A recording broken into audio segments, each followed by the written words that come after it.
I'm Mark for Intelligent Triathlon Training, and we're here with another technical tutorial.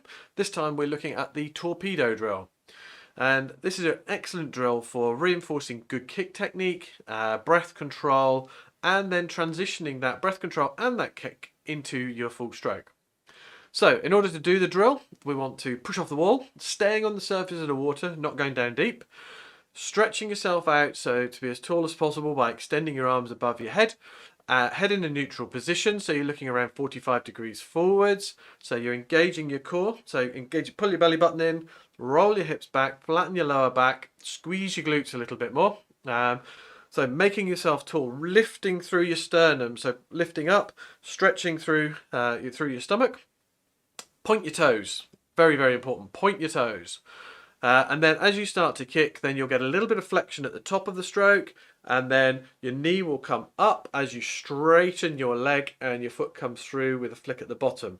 Now, if we look at that line in terms of how far below the depth of your chest and your stomach that your legs come, we should see that actually it doesn't come very, very far below that line at all. Now, as you go along, so you've taken a deep breath before you go. And as you progress this, you're slowly breathing out, so a little bit of breath control.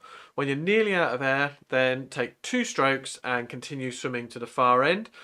Don't just forget about your drill. So what you want to be able to do is take the drill you've just done, so your kicking exercise. As you go into your full stroke, you then just start to gradually lessen and lessen and lessen your kick, so you're relying more upon your arms to give you the propulsion, less upon your legs, but you're still engaging your core, still making a good kick action, you're still pointing your toes, and you're still tall.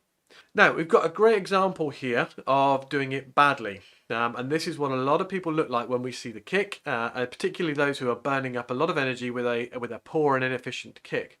Now, Kirsty's actually a really good kicker in her full stroke, but she's never really done this drill before and has provided us with an excellent bit of footage which shows you how not to do it. Now, first error here is head position. So her head is pointing, she's looking straight down. She doesn't normally look straight down in her full stroke. She hasn't got a core as well engaged, so you can see from the lordotic or the rounded part at the back that actually her hips have rolled forward and therefore not engaged.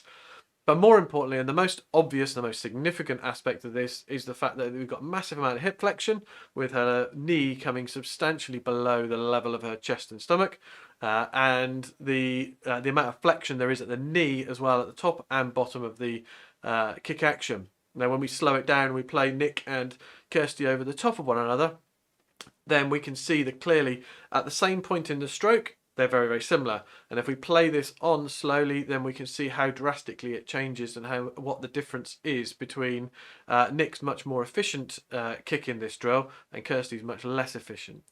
Now, in terms of what we need to be doing, then it is correcting a lot of those points we've talked about there. So lifting your head up a little bit, relaxing through the head, extending through the chest, flattening the lower back, and then starting to kick through the glutes, not kicking from the quads and the knees. So if you want some more of this, then tune in for the next one, and I shall see you in the next video. Thank you.